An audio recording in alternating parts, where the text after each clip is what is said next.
God hates fags. Are you a homosexual? Are you or not? Is this in the Bible? Fags eat feces? That's a fact, hun.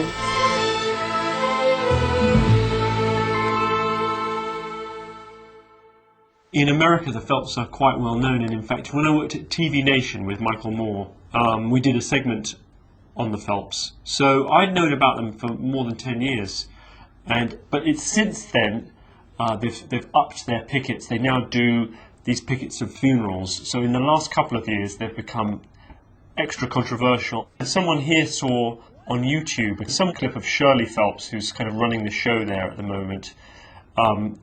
She was on YouTube going off spouting a lot of religious stuff, and she was so kind of weirdly charismatic in her presentation, in her biblical rhetoric. That was how the idea sort of developed, you know, the idea of going and doing something on them. Hi there, you must be Shirley. Yes. I'm Louis. Hi, Louis. How do you do? What they're doing is really quite cruel and nasty, you know, not always, but, you know, sometimes what their pickets are doing, you know, what their pickets are, well, they're very extreme. So, these are your signs. You've got God hates fags here. Uh-huh, and God hates you. Just don't think of fags as just those guys who are taking it up the tailpipe. There was something that happened on one of the pickets where, which we couldn't use just because we didn't get it on tape. They were picketing a soldier's funeral, and a couple of girls were at a stoplight, and they saw the picket, and they saw the signs, and they seemed confused, because you see those weird signs, you're like, what is this all about? And they said, what are you doing? And they said, well, we're picketing, you know, that funeral over there, with these signs saying, God hates fags, and fag troops, and so on. And they said, well, why? And they said, well, because he's condemned, you know, he's a soldier, he's fighting for the military. And then one of the girls said of the other one, you know, that's her father who's being buried today. And one of the Phelps said, well, I'm sorry, lady, but your father's in hell. And the girl just started crying. And then the light changed and they drove off. And it was just one of those moments where we didn't get it on tape. Afterwards, I said, you know, how could you do that? Do you really not see what a cruel thing it is that you're doing? Is there no little part of you that sees as a human being that you know, how much you've upset that person, and you've done something she'll probably remember for the rest of her life? And he said, well, yeah, I guess on a human level I can kind of see that, but maybe I'm doing her a service, because if she heeds the message, she'll go to heaven. They just don't see it in a human way, or rather they see it in a human way and they just repress that part of themselves. Have you ever wondered whether you might be part of a cult?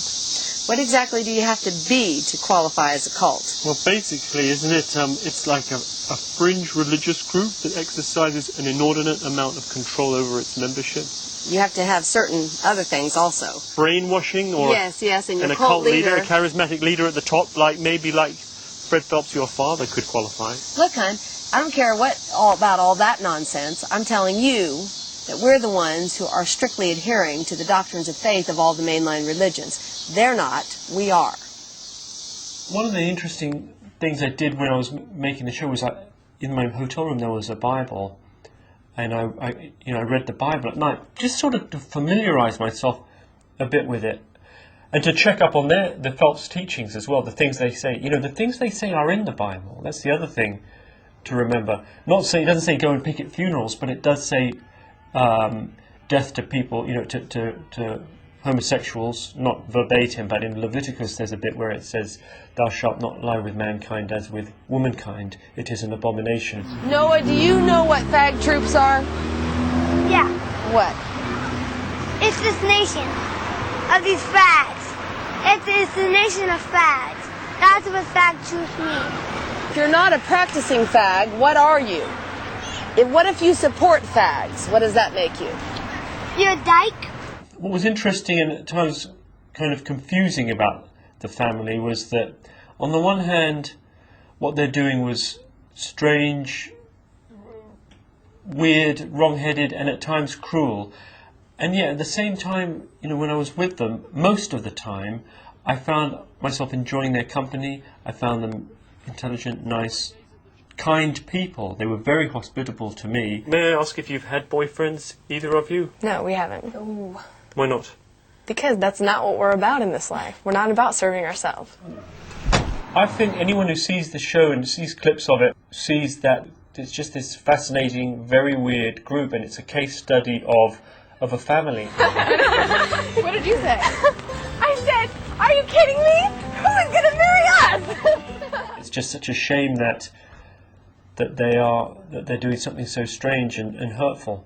I also think, in a weird way, the fact that they're hated has kept them together as well. It becomes a self-fulfilling prophecy in a way that everyone hates them. They see the outside world as doomed anyway. The outside world hates them because of what they're doing, and so they continue in this sort of weird polarized world. God hates the USA.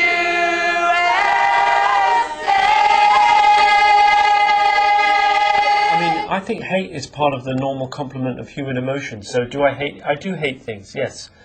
What do I hate? I mean, what do I hate? I mean, it's kind of embarrassing. I think you reveal quite a lot of yourself when you say what you hate. You know, I hate it when I'm on the phone to someone and I can hear them eating on the other line. I just sort of think, like, I'm not eating. You know, eat when you're eating, but I don't want to hear you crunching down the phone. That's just an example. This video podcast is part of a BBC trial, and we'd like to know what you think.